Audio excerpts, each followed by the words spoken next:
Afternoon, folks. Welcome to another Hobby Nightmares. Nice to see you. First of all, want to thank everybody who's been supporting the channel since I got started. If you see your name on here anywhere, then you have really helped me out in doing the channel. If you are a Discord moderator or admin, you will be on the live streams. We'll do you an extra one on there. But anyway, thank you to the Astral backers, the channel members, and of course the legends for helping me out and doing my own thing on the channel. One other thing. Please continue to help out Composite Games. They are doing an amazing job in helping me out on the channel. The promo code down below, Northern Exile, will get you 5% off your order whenever you order from them. And they order give you 20% off most of their stock. So that's 25% off most Games Workshop products or any modelling products that you want to get your hands on. Sorry. Another thing for the US people. I am currently chasing down the two stores that I'm looking at getting endorsements from or deals for you from. Both of them have been moving offices, so you know there's only so much I can do. I can't like force people to give me things. So you know I'm working hard for you. As soon as that comes around, I will have it, and you will have your amazing 5% discount, and then you know obviously your 25% on top of that to help support the channel. So thank you very much. And last thing, if you want to get involved, please subscribe to the channel. It really does help. I love seeing those numbers go up. It really gives me a really pep up to get up and go in terms of getting home from work and doing these videos. And, you know, like the video, support the algorithm. Well, don't support the algorithm, but, you know, give us some push on the algorithm there. And without further ado, let's get involved in some Hobby Nightmares. Oh, also, Discord is free. I keep getting that. It's the one message I keep getting. Is your Discord free? Do we need to be a patron? No, you don't. You don't need to be a patron to be in the Discord. You can just come on the Discord and have a talk to us. All the Discord does is give you a direct link from you to me, because I answer stuff on Discord. I'm sorry, on the Patreon as quickly as I can. So I basically get back to you and we can have an actual conversation, you know, back and forth. So thank you very much for your support. Anyway, Hobby Nightmares. Zontar Dao is the first Hobby Nightmare of the day. And this is the first Hobby Nightmares in a while where I haven't read them first. So, I basically put them on a Word document and tidied them up, but I've tried not to delve too deep into what these hobby stories are. So, I don't know whether we're going to be any good ones or if we're going to get all rubbish ones. We'll see, shall we? The one on Friday, I might do just one Hobby Nightmare on Friday because it is a fucking doozy. And it came in late last night and I couldn't really put it in this one without it becoming an hour-long video. It's not a D&D story, you know, so you don't have to worry about that. It's more of a personal hobby story, which I just thought was fascinating. So we'll get onto that on Friday, and of course on Thursday we're going to try and do our 3D printing video. So that's tomorrow. That should be out tomorrow. Anyway, Zontar Dao. He says, "Hello North, Zontar here with your first and probably only heavy gear story." Ooh, nice. A few years ago, I was at Otakuthon, Montreal's big anime convention. I don't know how such conventions are on your side of the pond. Cringy, pretty cringy, yeah. Lots of weebs dressing up and, you know, looking ridiculous. I love you all, but, you know, you freak me out. But in North America, large anime conventions tend to have areas cordoned off for video games and tabletop games. These venues are actually quite important to smaller tabletop and RPG companies here because the comic book, anime and toy conventions in larger cities make up a significant part of the revenue stream for companies like Palladium. Okay, I don't know who Palladium are, but I'm assuming they're the big anime folks. It's an important avenue for introducing people to the hobby, and their products specifically. And I can certainly say it works because it's how I got into heavy gear. I came across a booth in the tabletop hall at Otakuthon while between panels, run by DreamPod 9, the makers of heavy gear. The company's president had two armies and a desert landscape on display and was offering a tutorial sparring match between two small fire teams to teach people the basics of the game to anyone who would listen.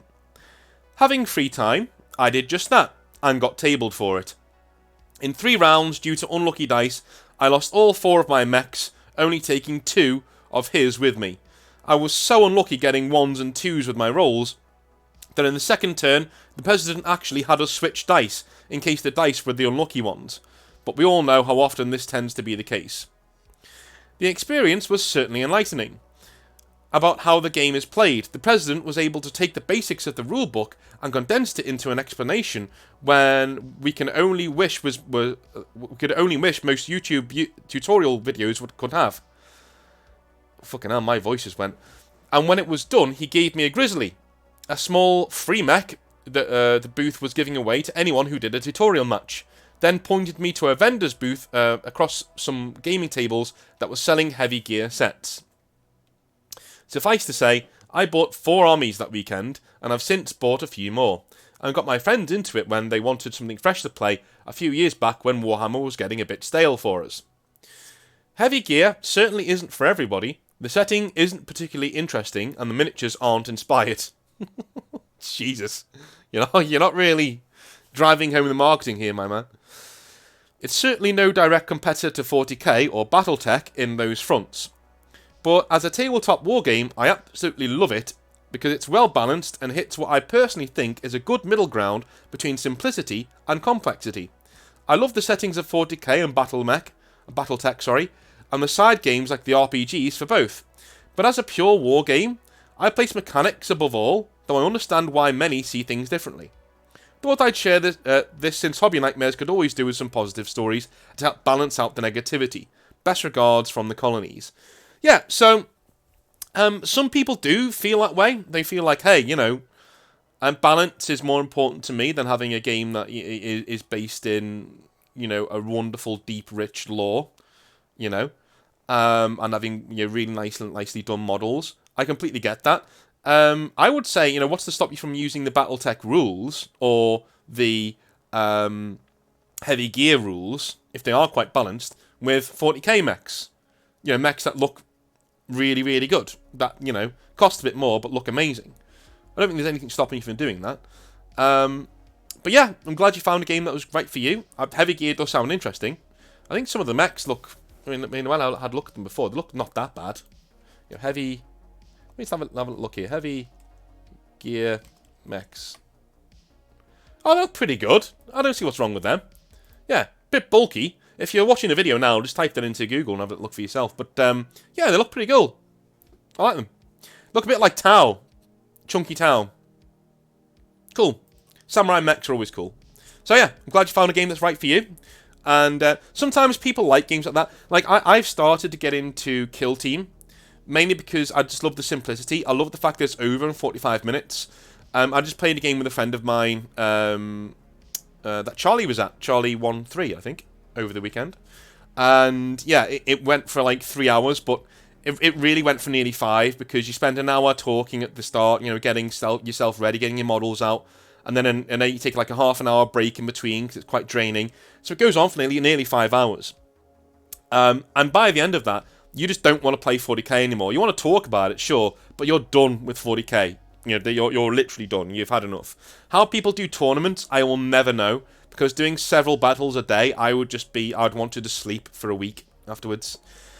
But in terms of Kill Team, I can actually get involved with it, and it's over in 45 minutes, and I'm dying to play more. I'm like, I just really want to play some more of this. This is amazing. If you play Kill Team in the right spirit, anyway. I just keep going on about the story of the guy who took 2 fucking tanks into a Kill Team game, and the tournament organizer let him get away with it. And of course, he won the tournament, because... he has tanks, and everyone else has... This is 7th edition. He has tanks, and everybody else has 5 dudes with swords, or 5 dudes with 1 power claw, or 5... You know what I mean? Just ridiculous. Anyway, yeah, don't do Kill Team on points, because people will take the piss. So, Richard Marino. Sorry, one sec.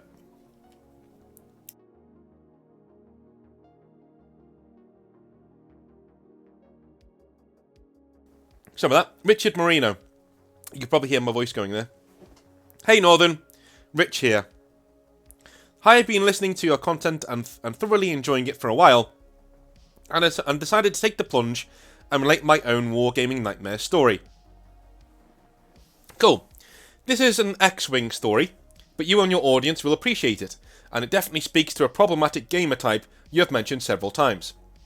Cool. Hope you're not going to go too far into the rules here, because I doubt a lot of us know the X-Wing rules. I'm vaguely aware of them, but, you know. I once had somebody come into my Games Workshop store and berate me after I told him we didn't sell X-Wing or Legion or whatever, you know, any Star Wars miniatures. It was quite funny. Anyway, the year was 2019, and X-Wing 2nd Edition had just launched. As a lover of all things Star Wars, I went down to my friendly local game store with a friend, and I bought a 2nd Edition starter set and a Millennium Falcon. After I made my purchase, my friend and I went back to the game tables, and we started unboxing my loot and looking at the models and reading cards. Fair enough. Just to give a little context, I also owned 1st Edition starter set and a few other models, and I had dabbled in a few casual games here and there with the local club, but I was by no means a very experienced player in any edition of the game. As my friend and I were looking through our models, a guy we shall call Berg walked in. Berg had a reputation as being a decent player, but he was also known as a noob stomper. He loved to pad his win record on games night by targeting new players and destroying them with the most meta lists he could build. Even more interesting than Berg was a girl that was tagging along with him. She was a very pretty Latina girl who turned every head in the shop, of course, and she was about 12 planes of existence out of Berg's league. I will loop back around to her in a minute. So before we go on, yeah, guys who do this, don't target new people. You are cancer. You know, this is real small dick energy. You know, walking into a club and saying, you know, who's the newest person here? Okay, I'll play you, newbie, and then just like annihilating them, destroying the hobby for them. You know, you can get somebody out the hobby fairly quickly doing that. When we were talking about gatekeeping before, I don't think this is a kind of gatekeeping. I just think this guy's just being a prick.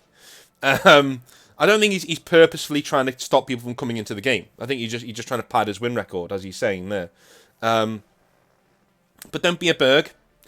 You know, people can smell you from a mile off, normally quite literally, but people can smell your behaviour from a mile off, and they don't appreciate it, you know. You will not get good opponents playing this way. In fact, you will get a very empty hobby that nobody wants to have you around in, potentially. So Berg jaunted in like the Jesus from the Big Lebowski, with his fancy battle foam case and his inexplicable girlfriend at his side, and he immediately zeroed in on me and challenged me to a game. I knew what was coming, but since I was excited to roll dice and push my new toys around a starfield, I agreed to the game. He immediately pulled out a super cheesed out TIE bomber spam list, and as expected, he rammed my meager starter set and Millennium Falcon up my pee hole. At the end of the game, as we were packing up my models, he pauses and says, "Oh, I just realised you were playing the starter set. Next time, I'll play a lighter list." In brackets, nice of him to look at what I was playing after the game was over. Yeah, dude, the guy's bullshitting you. Like, he knows exactly what you were playing as soon as you got it on the tabletop. What, you know, never mind. Regardless of Berg doing Berg things, we kept the game friendly, and my mate was chatting him up. Berg was talking about how busy he had been at work, how he was apparently in the restaurant management business, and was going on about how he was God's gift to the restaurant industry, etc. I noticed that every time this topic came up, his girlfriend would roll her eyes. Back to the topic of Berg's girlfriend. It wasn't long before figuring out why the hell she was there with Berg was more interesting than winning the game with him. Anybody with an ounce of social intelligence could tell this girl did not want to be in this store. She stood there with her arms folded, tapping her feet, and nervously looking around for approaching neckbeards, looking to oogle over her and maybe scared that someone of social normality would see her in such a store. I've seen women like this before. Dudes that don't normally do it. Once or twice I've seen dudes do it, but the amount of women I've seen do this in hobby stores, where they go in and they're like, "Oh, I suppose we can go in." If they're like with their other halves or something, "Oh God, I suppose we can go in." And then they stand there with like their arms folded and like, if anyone from work sees me in the store, I'm never going to live it down. So can you please hurry up and buy your toy soldiers so we can leave? You know, it's just hilarious. You know, not everyone's going to get the hobby, guys. You know, and we can't judge people for not getting it. I judge people for mocking us. I judge them. But like for not wanting to be in a hobby store, I don't judge at all. Like you know, it's an eclectic mix of people. You know, half of which are a bit weird. So yeah, don't worry about it. So, every time Berg managed to destroy one of my ships or deal me a crippling shot, he would look gloatingly in her direction for any hint of having impressed her. But every time she was either looking at ceiling tiles or on her phone, 100% disinterested in our game. She looked relieved when our game finished, and she hastened Berg out of the shop, gingerly sidestepping the covetous leers of rows of EDH players she had to wade through to make her way to the door. It was a very odd experience, but I didn't think much of it afterwards other than to wonder how Berg, who was not a very pleasant or attractive person, had managed to earn this girl's company. Well, I think you've just said it yourself, my friend. He earned this girl's company. What I mean by that is, he's probably minted. You know, he's probably got a bit of money behind him and owns a few restaurants. Well, about 3 weeks later, my wife's car is in the shop, and I have to drive her to work one morning. After dropping her off, I decide to go through the McDonald's drive-thru for a cup of coffee before I go to work myself. As I pull up to the drive-thru, I pay for the coffee. Lo and behold, at the register, I see Berg, restaurant manager extraordinaire, in an assistant manager's uniform. Behind him, I see his girlfriend in a crew member shirt. Oh my god. That is... Oh my god. That is when all pieces of the puzzle came together in my mind. Had I known Berg was there, I would have ordered the noob stomper combo with a slice of quid pro quo. Now, I constantly chuckle to myself imagining Berg leaning on a wall next to this girl at work like Dwight K. Schrute from the Office saying, "Say there, baby, have you ever watched the real man pilot a TIE swarm and combat against a dual IG-2000 list? Dude, you can't make this stuff up, Rich." That was brilliant. That was awesome. I literally thought he was going to be minted and that's how he had earned a company, and then you would find her and just be like, oh yeah, you know, he's like, oh yeah, he owns loads of restaurants and basically pays for me. That is sad, you know. I mean, do you know what? If you work at McDonald's, all power to you, it's a job. You know, but don't tell people you own like several restaurants and you're God's gift to the restaurant business. No wonder she was fucking rolling her eyes. My god. I mean, he's done well to pull her, but it's probably a power thing, I'm thinking. Which is kind of creepy when I think about it. But that was awesome. I enjoyed reading that one. These are all nicely written, by the way, so thank you for taking my advice to heart and actually sending me nicely written stories. Royston Crow says, I just basically got fired 30 days to find a new job from my supervisor, but... do you know what? I'll start it again. Hi, Exile. I just basically got fired 30 days to find a new job, in brackets, he has had his notice, from my supervisor position, and the events surrounding it were just bizarre and concocted into, in retrospect, it feels like I've been in some sort of abusive relationship for the past year. It really messed with me, and I've been taking a couple of weeks to try and chill, just paint and make my YouTube videos to clear my head. On Wednesday, we had a power outage, so I just went to the climbing gym and did some bouldering and cardio, during which I listened to your videos. Your sandwich story... So for those of you who don't know, the sandwich story was when I was at GW and I was asked to go and get sandwiches for the for the training day, essentially. And my colleague left the sandwiches on top of a taxi, which then took off and smeared the sandwiches all down the back of the taxi. Which I essentially got blamed for. But anyway, it's on another video. Go and have a look at that. Your sandwich story really helped me out mentally and gave me a fresh perspective. Oh, that's cool. That people above you can just take a set against you, and no matter what you do, they'll find a way to make out that you are screwing up. It allowed me to take a huge exhale and stop doubting myself and my skills. That's awesome, man. That's great. That's basically why I told the story as well. Is I know there are other people, especially in shall we say, retail businesses or other businesses like that can be quite cliquey. I've even worked in a bar once where I had literally just started, right? Hadn't spoken to anybody yet. I was a bit quiet, but I was trying to get involved and be, hey guys, how's it going? Every time I would walk into a room where my colleagues were talking, they would stop talking. Yeah, so it does go on, and I literally just couldn't stand it. It was just a horrible job. But yeah, it seems like you've done the right thing, and maybe they've done you a favour, my man, to be honest with you. But never ever doubt yourself and your skills when you come across shit like this, okay? Because it just happens. It happens to everybody at some stage or another. I've been a fan of the channel for ages, and I've been a Warhammer aficionado since first edition, and when GW did things like Paranoia, Dread, Golden Heroes, and such. I just wanted to I just wanted to thank you for sharing that story. It's the first time something like this has happened to me, and so it really rattled me. The tale of the prawn sarnie helped me realise that this thing isn't someone off the grid thing that I did. It just happens. Yeah, it does. Exactly, man. It definitely does just happen. It's shitty. It's horrible.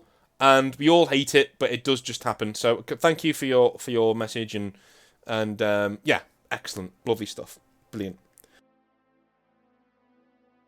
Okay, so Dohedan. Now this guy's done something really cool. At the start of his story, he's told me how to pronounce his name, which is very nice because he knows how much of a retard I am for getting people's names right. So. Info. My name is pronounced Dohedan, and this story takes place in New Zealand, roughly 10 years ago. The title of the story is Games Workshop Acquired My Dice. Alrighty. Okay. Hi, Northern. Firstly, I just wanted to thank you for making the Hobby Nightmare series. No problem, man. I know it can be draining to immerse yourself in the bubbling cesspit of humanity, but your commentary on the stories can teach us a lot about how to approach this behaviour in the hobby. And frankly, they are very entertaining. Thank you, man.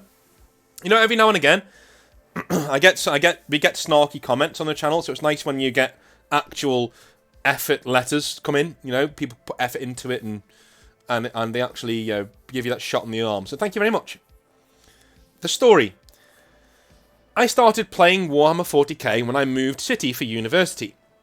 There was a shop 10 minutes walk from my house, and I would load myself up with bags every weekend to go there and play. Just aside from the story, this is me speaking now, Northern Exile. If you come across a New Zealander hobbyist, like a Kiwi hobbyist, those are some of the most dedicated people you ever come across because they pay even worse prices than Australia, which is saying a lot. So, now that I am older, I know that Games Workshop is not the place to play Warhammer, really. But back then, it was my best option, and the play space wasn't half bad. They had some very interesting rules for playing there. For example, you were not allowed to use a non-Games Workshop tape measure or blast template. So, I would always borrow theirs and hide mine in my bag. Also, you could not use non-Games Workshop paint on your models for competitions. The staff telling me they could tell the difference. Back then they probably could, but these days Games Workshop take a leaf out of a lot of books like Vallejo and people like that when they're doing paint, so it'd be a lot harder to tell these days. And by the way, they created an army in the Alpha Legion where for a while the only way you could paint them as Alpha Legion was to do it with third-party paints. So there's that too. Anyway, alrighty, and finally. If your dice rolled under the table and you could not get it out yourself, that was it. Those dice now belong to the store. I guess they're trying to stop people from going under the table and knocking things around. It's a little bit of a shitty rule. Now, these were big storage tables with about 3 inches of under clearance. So I can understand they can't or don't want to move them often. It also encouraged players to roll it on the table, which is also fine. Yep, I'm on board with that. But I can see where the story is going.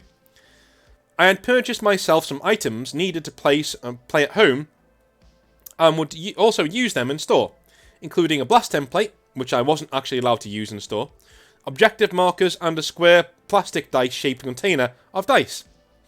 I wrote my name and phone number on this dice case and always made sure it was full after a game. Well, one day, after filling it up, I forgot it in the store and went home. So it wasn't under the table, you just forgot it. Okay. Right, so.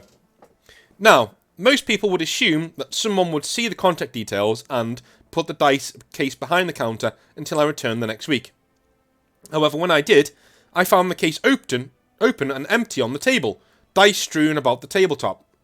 It was very easy to see that the dice on the table did not make up all of my uniform white dice, so I spoke to the staff. As my memory is faulty, after a decade, most of what I say is abbreviated, of course. So, Drohi then says, "Hey, can I have my dice back, please? I left my container here." "I haven't seen your dice," said the single staffer.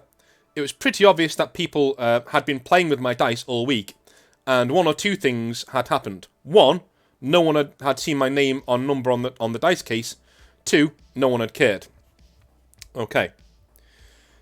So Dohi then says, "Well, here's my dice case. Can I just have my dice? So, if I can just get my dice, then it's all good. No problem." The staffer then said, "You left your dice here. Wherever they have gone is not our problem. And since we can't tell the difference between our dice and your dice, you can't have any dice." I just told him, "That's no dice, man. Sorry. I'll see myself out. Sorry. Anyway, I just had about enough at this point. After the tape measure and blast template I wasn't allowed to use, a Games Workshop staffer had now taken from me a product I had purchased from their store to use in their store.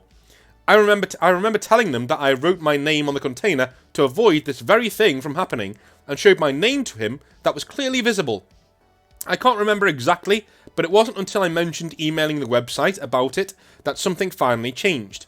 He started picking up random dice, and I believe I used a measuring stick to fish out a few from under the table. In the end, I had about half as many dice, all of different colours, and I had to pressure him to give me a scatter dice. Wow. I left that night without playing any Warhammer, and eventually would start bussing in a local game store as a preferred place to play. It cost more and took longer to get there, but it was was a better, friendlier environment. On the bright side, my passion for Warhammer 40k is stronger than ever, and I've been meeting amazing people who are also in the hobby. Thank you for reading." Alright. He says, "P.S. I would love to hear your thoughts on strict rules GW has on using non-GW products. Side products especially, and how this store had handled enforcing them." Okay, so, thank you for asking that, because I was going to get into that anyway.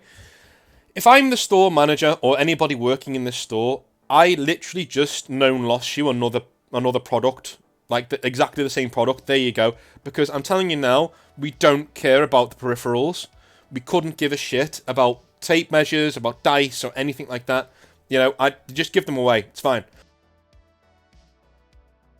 Yeah, just give them away. Get them out the door. It's not going to be a big deal. Why this guy was such a douche about this is beyond me. It actually confuses me to the point that I'm kind of scratching my head a little, thinking, well, why? I don't know why he's making his job harder for himself. Just lost you the same product again. It doesn't cost the company hardly anything at all, and you retain a loyal customer who now doesn't go to another hobby store further away because you treated him like a dickhead, right? That's just how I used to run a store. So, I was never ever told by Games Workshop that we couldn't use non-Games Workshop peripherals. Ever. I was never told that. I was never told by Games Workshop that we couldn't use non-Games Workshop paints, right? So, as long as you were not... What I mean by that is... Okay, what I mean by that... If your army is painted, as you've said it here, in non-Games Workshop paints, we couldn't give a shit. I don't care. The Games Workshop don't care either. We just don't care, right? If you come into the store and you start painting with Vallejo paints, and paints that aren't licensed by Games Workshop, then they would ask us to step in and say, please don't use those paints, right? The reason they gave me, when I queried this, I got a really stern look from the trainer, and he said, well, we don't know what's in Vallejo paints. We know what's in Citadel paints, so if the kid comes in and drinks some Citadel paint, or ink, or whatever, you know, and we have to call the ambulance, we can tell the ambulance people exactly what's in the paint, right? We don't know what's in Vallejo paint, as such, they're a health hazard, and we don't use them in store. I mean, I don't think that makes much sense, but okay, at least it's a reason, you know, at least that's a reason. And I completely, alright, if that's your reason, and it makes sense to you, fine. You know more about this than I do, you've been working here longer than I do, you know the hobby better than I do in terms of that, so go ahead, that's fine. So, I would enforce that rule, because that was my job. But in general, I was really bad for giving away free paints. So, if someone came up to me and said, look, I really need a purple, I've got this purple, it's Vallejo purple, it's exactly the same as Xereus purple, which is a Citadel colour, can I just use this Vallejo purple? And I'd be like, no, but here is the Xereus purple, there you go, have fun, go use it, you know, that sort of a thing. Because it costs us hardly any money, and that guy now is going to go on to his friends or onto a Reddit post or whatever and say, hey, this Games Workshop manager's really, really cool, and he made sure that I was okay, and he gave me stuff and to make sure that I had what I needed to do that day in the hobby. And he was great, you know, and I retained a very loyal customer base doing things like that. Now, Games Workshop don't like you doing stuff like that, obviously, because, you know, you're giving away stock at the end of the day. Even though it costs nothing for them to make, it costs nearly nothing for them to sell, essentially. And I would always get those paints back, by the way. At the end of the day, I'd always say, yeah, when you finish using it, just pop it back here, and I'll gnome loss it and put it in the communal paint. I'd have a communal paint set. Again, not really, they hated me doing that, but I would, you know, you never know when you forget a paint, or when you have somebody who's just starting the hobby and they want to experiment with different paints without paying through the nose for £2.50 for a bottle of whatever it is, right? So they can at least have a little go at it. And I love doing that. So yeah, I was never told by Games Workshop, especially, to never use peripherals that weren't Games Workshop. I was never told that whatsoever. They don't give a shit. If you have a tape measure from a building site, they don't care. If you have dice from another game, they don't care. If you have anything from another game that uses a peripheral to play the game of Warhammer 40,000, they don't give a shit. Or at least they didn't when I was there. Right? So, you know, and whenever I've played in a Games Workshop, which is a few years ago now because of COVID, and the fact that I used that as an excuse to get rid of games in stores, for the most part, I was never told that I couldn't use peripherals that weren't Games Workshop, and I wasn't even told I couldn't use Forge World bits or third-party bits that were on my models. You know, wasn't even told that. So I don't think they're as draconian as people are saying, but this guy was definitely being a douche to you, and you did the right thing by just taking your custom elsewhere. Yeah, so good on you. So, Monardo says, Dear North, yes, my name is Monardo. A tempest of unadulterated manhood kicking up Chad Force winds. Okay, I hope this is going to be a nice story and not a self-back-clapping story. I started following your channel not too long ago, and I must say, I enjoy the energy you put out into the hobby. Thank you, man. Now I have a gold standard to follow when I actually get my 40k armies up to snuff. I wouldn't say I'm that, but that's fine. Now, this isn't a singular story of me and the hobby, but rather me navigating the unknown depths that is Warhammer 40,000. I have been a huge nerd all my life. I grew up playing the SNES and with such fan story favourites as Mario All-Stars, Super Metroid, and Donkey Kong Country, to name a few. I'm in my 30s now, and so my age is really showing. And I know how that feels. In high school, I went hardcore and got into Yu-Gi-Oh! At the behest of my best friend at the time, only for him to quit like a week later by saying something along the lines of, "That was so last week," or something. There was much grumbling that day, to say the least. A few years later, I met a new friend who got me into Magic the Gathering. Way better in my opinion, and this friend actually stuck around and played with me. Over the course of the years, my pursuit of the nerd Dao continued. With World of Warcraft and my time raiding with Australians due to my odd hours. Most recently, pre-pandemic, I had a group of friends that I played Dungeons & Dragons with. My character is a mage who is trying to be an Apache attack helicopter. Okay, before I go any further, I've been thinking about writing a Dungeons & Dragons module, right? That sentence there is why I will never do it. Or I think I might never do it. Is because Dungeons and Dragons, Divinity 2 Original Sin, things like that, settings like that, they're too scatterbrained for me. They're not focused. You know, they don't seem to respect their own setting. And if they don't respect their own setting, how can I? I'm just like, you know, we've got skeleton people and lizard people and blah, blah, blah. Or, okay, whatever, dude. Right, bye. Go over there. Alright, go and watch your cartoons. It's fine. Alright. So, Manado says, doing absurd things whilst being an idiot savant without breaking the game or metagaming. Well, I appreciate you for that. That's good. That's cool. Needless to say, my geek resume is extensive, and it sets up the next point I'm trying to make. I was never aware of Warhammer 40,000. I had heard about it roundabout ways several times, but nothing that was, dang, I have to get down into this business. The first time I heard about it was when I was in university, straight out of high school, from Roy, across the hall in the college dorms. Not his real first name, of course.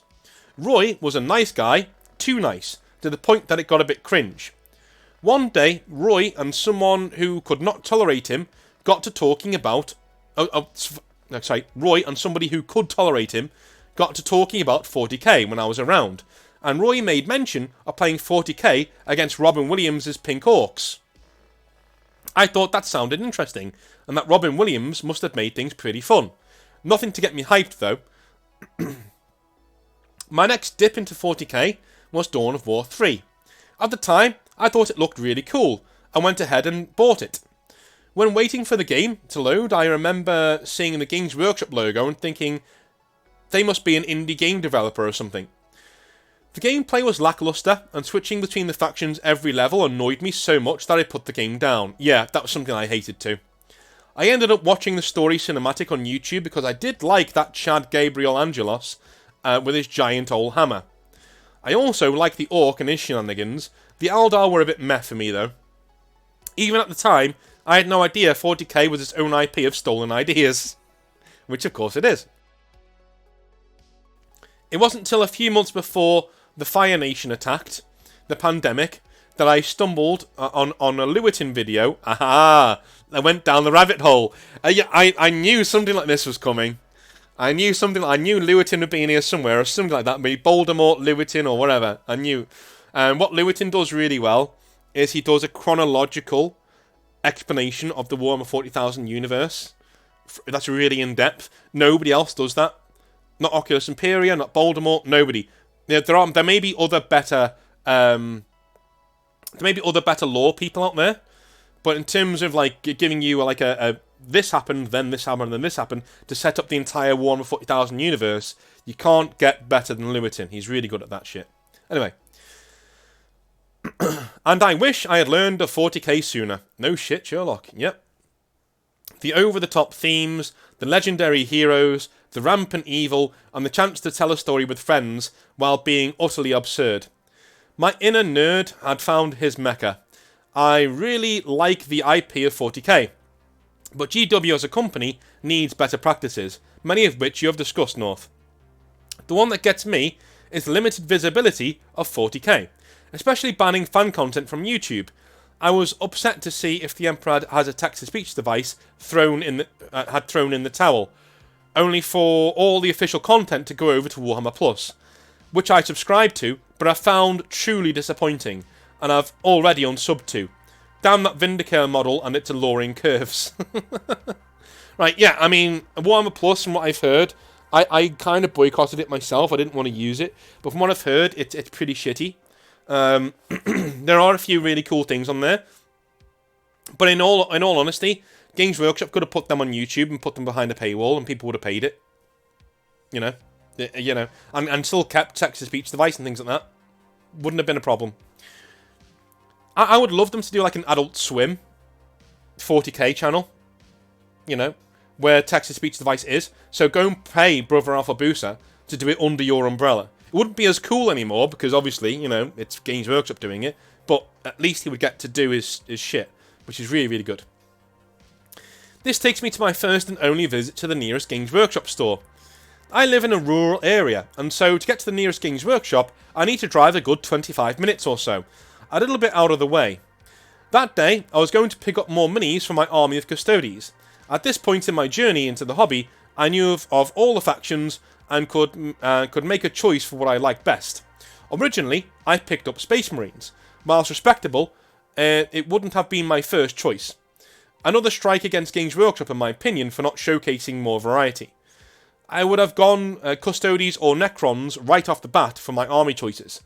Now it is Custodes / White Scars. At the store, I greeted the manager of the store and asked what army I was looking to buy. I told him Custodes, and he pointed me towards a section of the store where they were. I told him I walked over and started browsing and looking around at the different models to see what was on display. I kid thee not, after about 10 seconds of just browsing, he comes over to me and tells me the Custodes are slightly to your left, then proceeds to shove minis in my face and say, "What do you want your army to be composed of?" We have a little back and forth, as I explain. I have a few guard and wardens, and he shows me some Terminators, jet bikes and more. At the till, I ask if they do games at the store, because I was and still am looking for a place to frequent. He replies no, and rings up a very healthy sale. Afterwards, I had a bitter taste from the experience from being rushed and treated like a problem, which baffled me since I'm well dressed and groomed, with an easy-going personality. Needless to say, he lost my business, and I'm the kind of customer people want at their stores as a regular. Yeah, I would say so too, man. Definitely. If somebody comes in like well-dressed and is nice, and is showing a real interest in the hobby, that's the kind of person you want to build a hobby store on the back of. If you're a hobby manager and you're reading or listening to this, these are the kinds of people that you want to have as the foundation building blocks of your store community. You know, because these are the kind of people who are a bit older and are going to bring other people along, you know what I mean? And are going to give advice to other people when they're in the store. So you've got to take and nurture these people, definitely.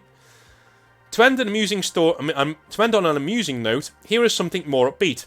Once again, I am enrolled for university, and I've taken a class with a pretentious title of Interdynamics of Group Interactions in Social and Professional Settings, or something close to that. Needless to say, my eye rolls were clocking some serious RPMs from that class. So much so, I wasn't sure if I should go see an optician or mechanic. This is a optometrist. Is that a New Zealand way of saying optician? Anyway, I didn't know whether I should see an optician or a mechanic to get it looked at. One assignment was to list the qualities of good and bad leaders. For the bad, I just listed the boss I have at work. For the good, I listed the qualities of some Primarchs. Pre-heresy, of course. God, your lecturer's gonna have his head's gonna be fucking spinning. The pursuit of excellence of Fulgrim, the resolve of Perturabo, the wisdom of Jakatai, and the empathy of Vulcan. When I got the grade back, I received 2 points of extra for my responses, and a note saying that those are awesome answers, on assignment that offered 0 extra credit.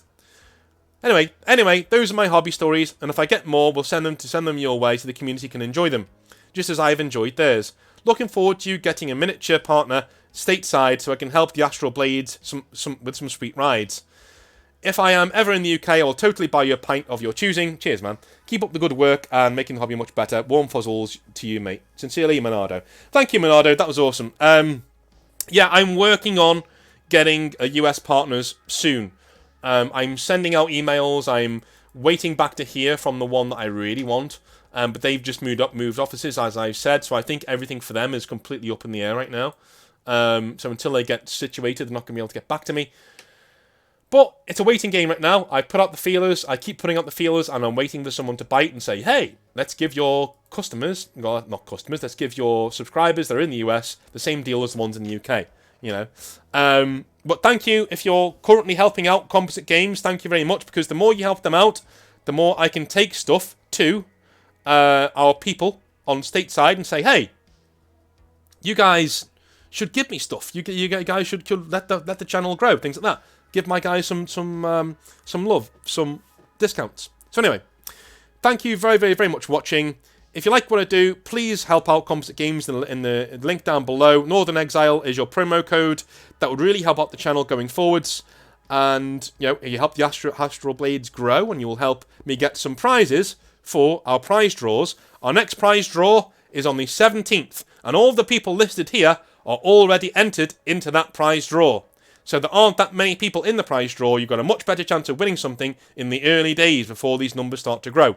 So if you want to, jump on in and jump on into the Patreon, start helping us out, or become a channel member, and you'll be entered into the prize draw where you could win £30 worth of free models from Composite Games, paid for by yours truly. So, love you all long time. Have a really good day. Don't forget to subscribe, help me out, push the channel. Let's get on there and, you know, carry on. I hope you have an awesome rest of your week, and I will see you on Friday with that super epic story.